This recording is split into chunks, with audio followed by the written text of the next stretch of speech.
satu betina itu bisa menghasilkan telur hingga 50. 50. Karena obat itu sebetulnya hanya obat yang ada di Anabil itu, yang obat tetes kutu itu dok ya? Yang menyerang yang dewasa. Halo teman-teman, balik lagi sama Fatmin di podcast Talk by Fat Picture. Kali ini kita spesial podcast di mall ya kan, karena podcast bisa podcast di mana aja. Kali ini aku bersama dengan Dokter Jenner alias Dokter Anya. Jadi sekarang kan bulan November ya kan, bulan yang dimana terkenal namanya hujan. Tapi kita tinggal di Surabaya, jadi kadang hujan, kadang panas. Yang berarti ada yang namanya musim kutu dan tungau ya kan. Wah, kalau kita bahas kutu dan tungau, jadi beberapa hari yang lalu tuh aku ngeliat di grup itu lagi rame banget ya dok ya, dimana para pauren ya kan, para pauren nih mereka itu kebingungan dok.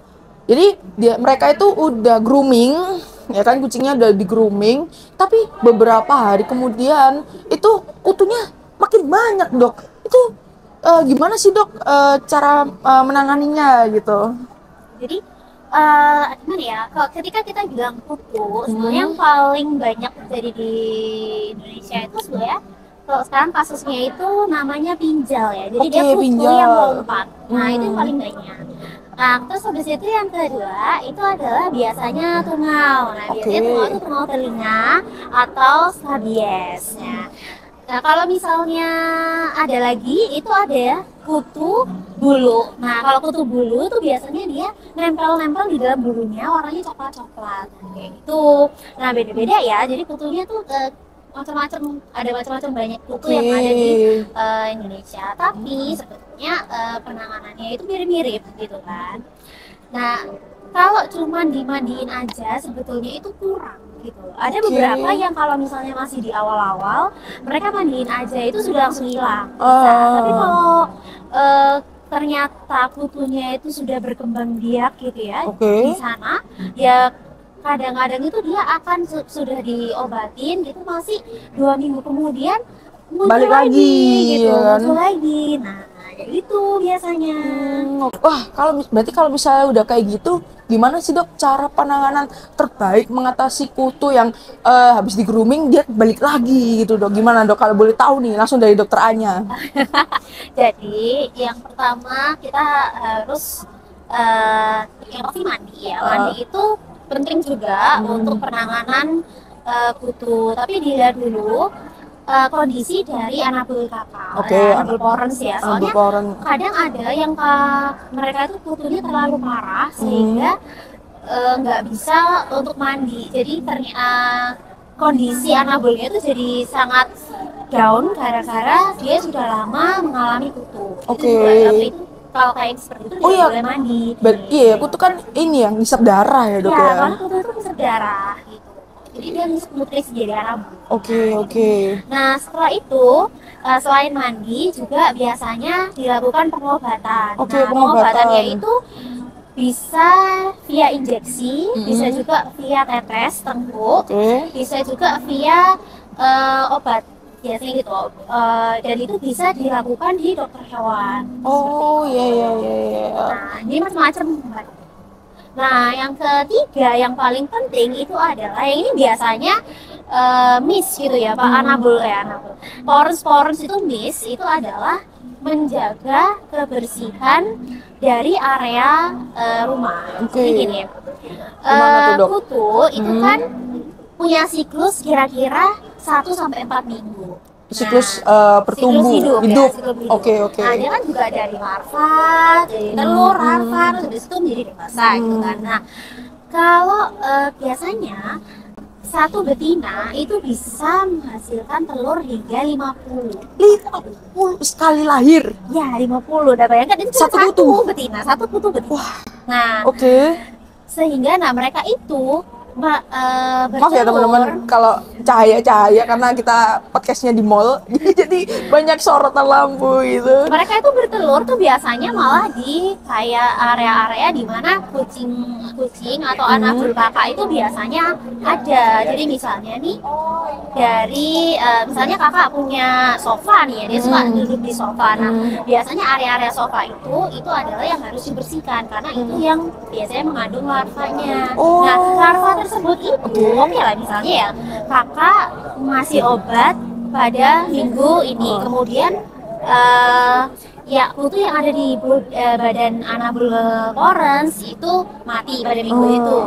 Tapi gara-gara perkembangan yang belum didisinfeksi ruangannya, larva yang tadinya ada di luar tubuh Anabul itu jadi dewasa masuk lagi ke dalam Anabul. Jadi awalnya tuh dia di tubuhnya Anabul, terus dia tuh loncat ke sofa atau ke tempat-tempat yang biasa Anabul tuh sering tempatin. Habis itu dia bertelur, habis itu setelah bertelur menetas balik lagi ke Anabul. Balik lagi, itulah kenapa kadang loh kok 1 minggu 2 minggu kemudian kutuan lagi ya seperti itu.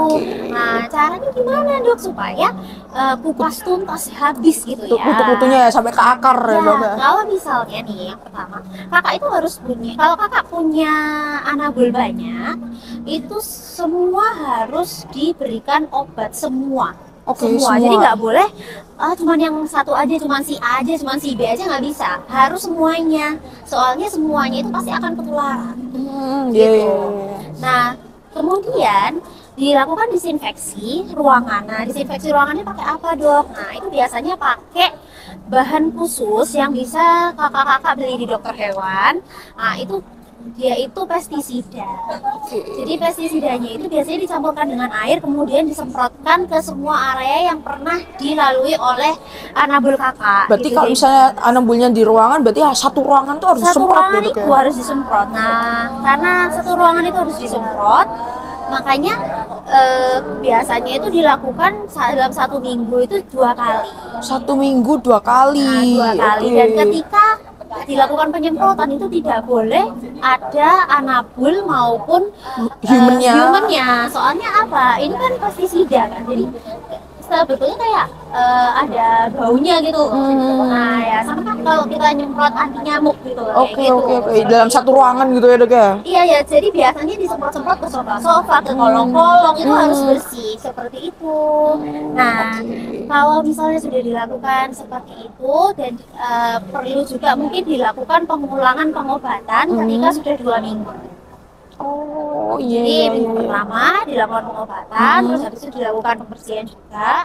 Nah, terus nanti 2 minggu lagi dilakukan pengobatan ulang supaya kalau udah ada yang masuk ke Anabul kakak lagi, itu bisa dibasmi lagi. Itu karena obat itu sebetulnya hanya obat yang ada di Anabul itu yang obat tetes kutu itu dok ya? Yang menyerang yang dewasa. Kutu dewasa. Karena mereka itu menyerap karena obatnya itu masuk ke dalam peredaran darah, kemudian dihisap sama kutu. Berarti telur-telurnya nggak ikut mati. Nggak ikut mati, soalnya nggak ngisep kutunya. Oh iya benar juga, karena masih dalam telur. Terus kalau misalnya cara menangani telurnya juga itu gimana? Ya itu di disinfeksi itu tadi. Nah disinfeksi itu bisa membunuh larvanya. Iya. Dilakukan pembasmian total supaya bersih total. Iya.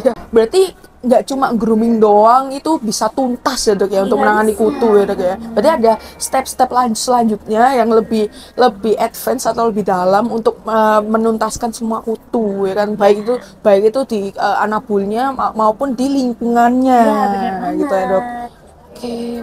Ini informasi yang berguna banget nih buat teman-teman semua, apalagi yang lagi kesusahan, terus apalagi yang juga lagi kebingungan kok kenapa habis grooming terus tiba-tiba masih kutuan lagi. Ini teman-teman boleh banget share ke teman-temannya yang lagi membutuhkan informasi ini kan, atau kalau misalnya mau teman-teman boleh aja komen ya kan, siapa tahu kita bisa bantu ya kan, kita bisa bantu bales ya kan, share sebanyak-banyaknya ke teman-teman semua. Terima kasih dokter Anya sudah mau Hampir.